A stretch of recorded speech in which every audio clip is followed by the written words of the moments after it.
Morning, I'm Mr. Live and I am a senior high school teacher. I am here today because I would like to share my thoughts about these online courses. So as a teacher, I have a lot of challenges. The first challenge for a teacher is the way the teacher will deliver the lesson, because students have different medium or media available in their houses. Students have a different learning pace. Students are unique.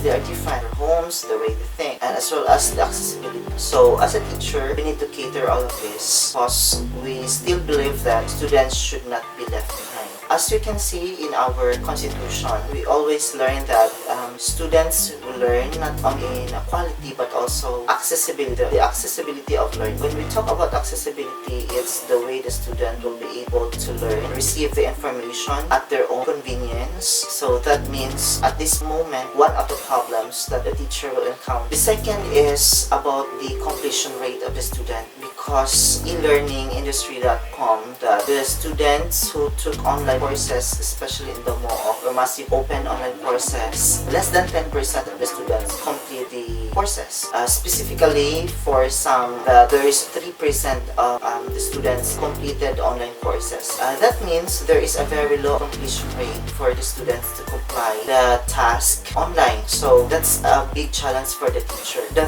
third one is the availability of connection. So the teacher, we have the Wi-Fi, we have a laptop, we have computer, we have everything we need, but the students don't have. So we need to consider everything. So at this juncture, I would like to present to you how to maximize the completion rate of the student complete the task of the online courses. The second one is what to do for the teacher to be able to let the students learn. And the third is what are the possible ways that the teacher should dive into the ways to deliver the lesson. So we'll start with the differentiated instruction. So the differentiated instruction is all about flip learning plus differentiation.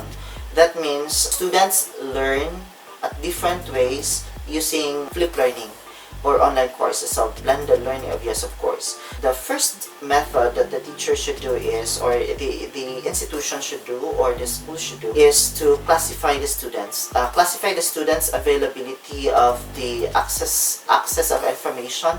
That means we have to do the survey in what platform available for them. Is the internet available for them? Is using the flash drive available for them? Using the CD is available for them to play the CD or to play the flash drive? Do they have cell phones? Do they have books? Do they have TV? Do they have laptops? Do they have radio? Do they have nothing? So we need to consider those one. And after that, the teacher will classify according to the availability of the medium. So for example, for the students who have this internet, who have Wi-Fi, that means these are the possible learning ways or the delivery of the lesson. So for example, the students are having the radio. That means this is the way that they will learn. The third one is how about for the students who have only a TV? That's the way they will learn. So that means looking at the medium present at their houses, the teacher will match those information and will give possible access of learning using that medium. So meaning, for those who have Wi-Fi, will took the online. For those who have radio, will take the radio broadcasting way of learning. For those who have nothing, they have to go to school. So for those students who have cell phone, that means they will be able to send information through text or through data, free data. The commons .deped.gov.ph is free and their cell phones is Android, of course they can access the information. And after that, leveling, so that means the teacher should give the task through levels. Level 1, this lesson, and then the compassing rate, so that the student will be able to complete the tasks. So level 1 completed, level 2 completed, until such time that the whole thing is completed.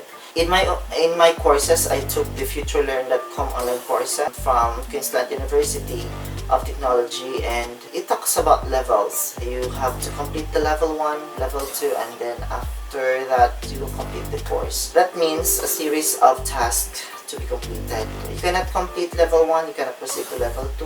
When you cannot complete level 3, you cannot proceed to level 4. The second way, the parents. The parents should have an ample of time to guide the students whether they complete or not. So I suggest that you will use the Edmodo. Why? Because the Edmodo, you have there the cell phone number of the parents, where parents will receive text from the Edmodo informing that this task is on deadline. This task will expire at the given time. The Edmodo will guide.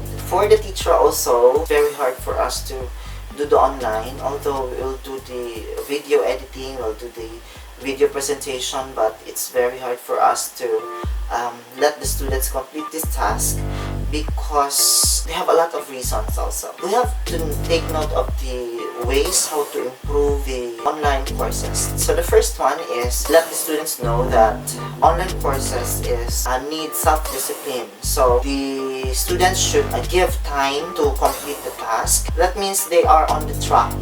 They should not be left behind.